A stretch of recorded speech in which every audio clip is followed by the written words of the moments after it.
हमारी संस्कृति, हमारे संस्कार सदा रहें हमारे साथ। सब्सक्राइब करें तिलक।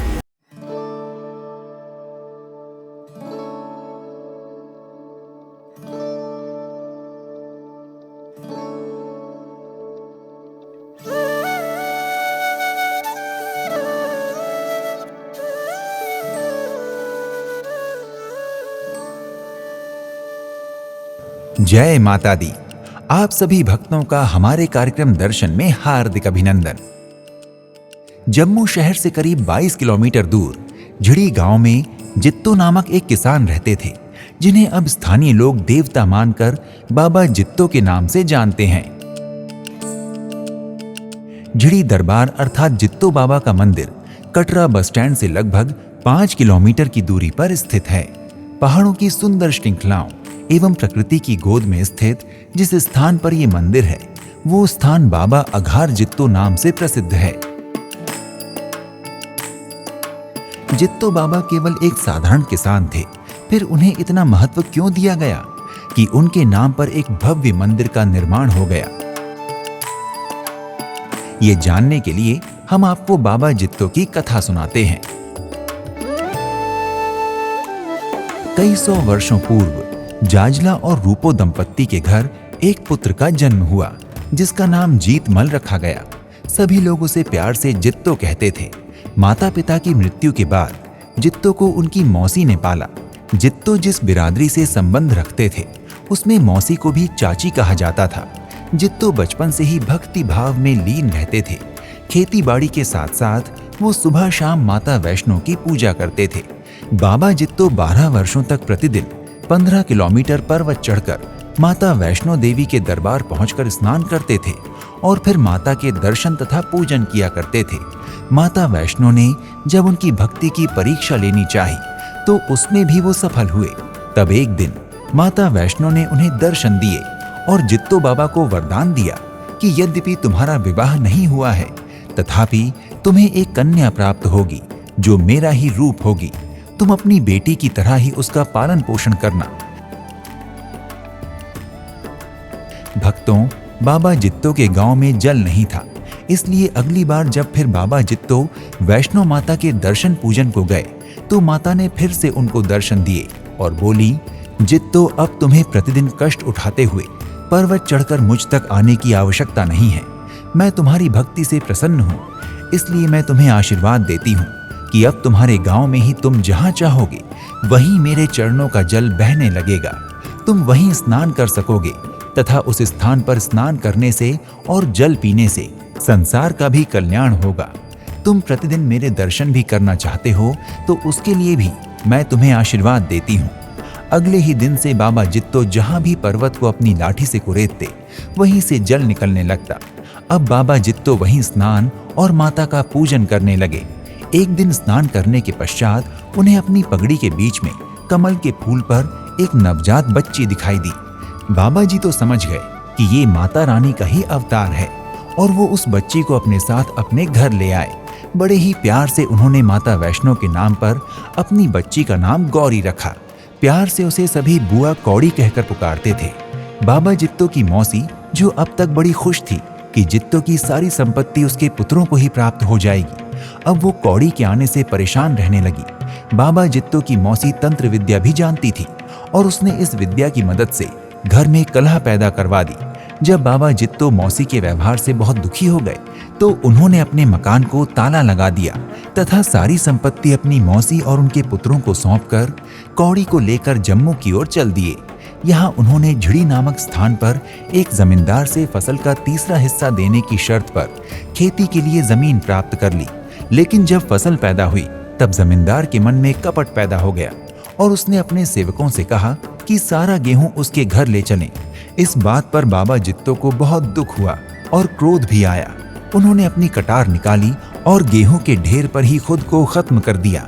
सारी फसल बाबा जित्तो के रक्त से लाल हो गई। कौड़ी को जब इस बात का पता चला, तो वो भी अपने पिता के साथ ही उनकी चिता पर जलकर सती हो गई। इस घटना के बाद से उस जमींदार का पूरा परिवार बीमार और परेशान रहने लगा। गांव के लोग बाबा जित्तो तथा कौड़ी को देव स्वरूप मानकर पूजा करने लगे।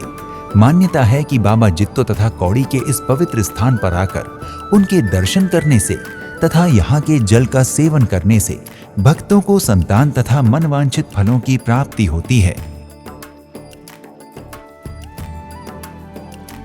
आज भी गांव वाले अपनी खेतों की उपज का अन्न सबसे पहले बाबा जित्तो को अर्पण करते हैं तथा उसके बाद ही स्वयं ग्रहण करते हैं। बाबा जित्तो के मंदिर का मुख्य द्वार 2 भव्य शिखरों के मध्य में निर्मित किया गया है। ये मंदिर लगभग 500 वर्ष प्राचीन बताया जाता है। श्वेत वर्ण इस मंदिर का शिल्प सादा किंतु सुंदर है। गर्भगृह में बाएं से दाएं सर्वप्रथम राजा मंडलीक की प्रतिमा है। मध्य में बाबा जित्तो तथा उनकी पुत्री बुआ कौड़ी की प्रतिमाएं स्थापित हैं। सबसे दाईं ओर मां वैष्णो देवी विराजमान हैं। यहाँ चढ़ावे में फल फूल प्रसाद के अलावा बुआ कौड़ी के लिए खिलौने भी अर्पित किए जाते हैं। मंदिर परिसर में बाबा जित्तो और उनकी पुत्री कौड़ी की बहुत विशाल प्रतिमा लगी हुई है, जिसमें बाबा जित्तो त्रिकूट पर्वत की तरफ मां वैष्णो देवी को निहार रहे हैं। बाबा जित्तो को माता वैष्णो देवी के आशीर्वाद से ये वरदान प्राप्त हुआ था कि वो अपने गांव में जिस भी स्थान पर चाहेंगे वहीं से जल निकल आएगा। मंदिर परिसर में ही ऐसे 7 स्थल हैं जहां बाबा जित्तो ने जल निकाला था। जनश्रुति के अनुसार इन स्थानों से पहले दिन जल की बजाय दूध निकला था, फिर अगले दिन से उस स्थान से जल निकलने लगा।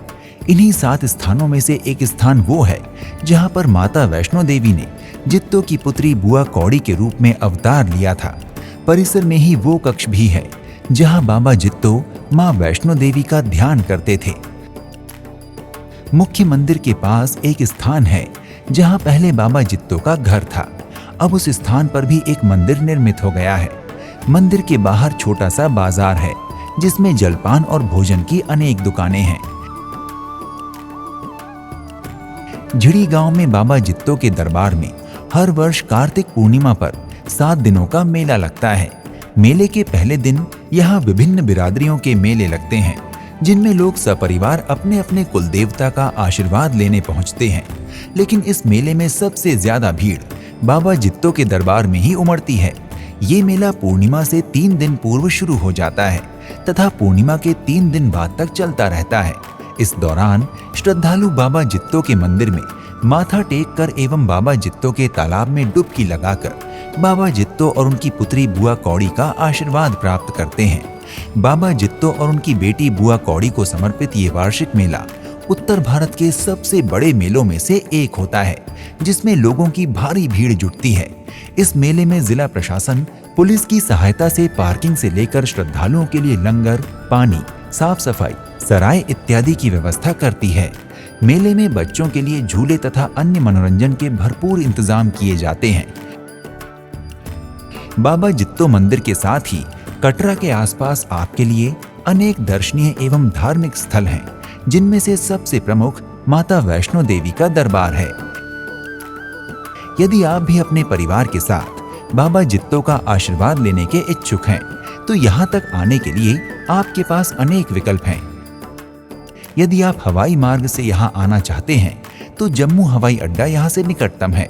कुछ समय पहले ही स्थापित कटरा रेल मार्ग भी कटरा तक आने के लिए एक अच्छा विकल्प है। यद्यपि अधिकांश ट्रेनें अभी भी जम्मू रेलवे स्टेशन तक ही आती हैं। इसके साथ साथ पंजाब, हरियाणा, हिमाचल प्रदेश और दिल्ली जैसे राज्यों के अनेक शहरों और कस्बों से कटरा के लिए निर्धारित बस सेवाएं भी उपलब्ध हैं। जम्मू से आपको हर 5 मिनट में कटरा के लिए बसें मिल जाएंगी। कटरा से बाबा अघार जित्तो जाने के लिए आपको अन्य साधन मिल जाएंगे। हमें आशा है कि हमारा ये कार्यक्रम बाबा जित्तो मंदिर कटरा तक की आपकी यात्रा को आसान बनाने में सहायक होगा। शीघ्र ही एक नए मंदिर की यात्रा पर आपसे फिर भेंट होगी।